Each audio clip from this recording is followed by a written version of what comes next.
Good morning. কুয়াশাটা শুধু দেখো। 23 জানুয়ারি যেহেতু বাড়ি গিয়েছিলাম, তো তারপরের দিন বাড়ি থেকে অফিস আসবো। সকালবেলা 7টা বাজে। শুধু চারিদিকের অবস্থাটা দেখো। বাবার সাথে বেরিয়েছি, স্টেশন যাচ্ছি, তো বাসে উঠে পড়েছি। তো বাস থেকে ভাবলাম আজকে একটু সায়েন্স সিটির ভিডিও করা যায়। এটা হলো সায়েন্স সিটি। কালীঘাট থেকে আবার বাস, তবে যেতে পারবো। সকালবেলা বাড়ি থেকে কিছু খেয়ে আসা হয়নি, তাই পেয়েছিল প্রচণ্ড জোর খিদে।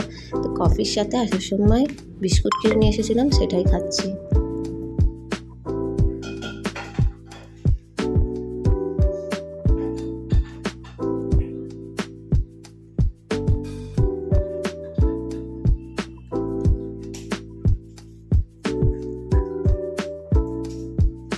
আজকে অফিস থেকে বেরিয়ে একটু গিয়েছিলাম হাইটেকে, কারণ আমাদের সার্টিফিকেট নেওয়ার ছিল। তো ম্যাম ফোন করেছিল, তাই হাইটেক গিয়েছিলাম। আজ আর পুরো ভিডিওটা কমপ্লিট করতে পারিনি, কারণ আমার ফোনে চার্জ শেষ হয়ে গিয়েছিল।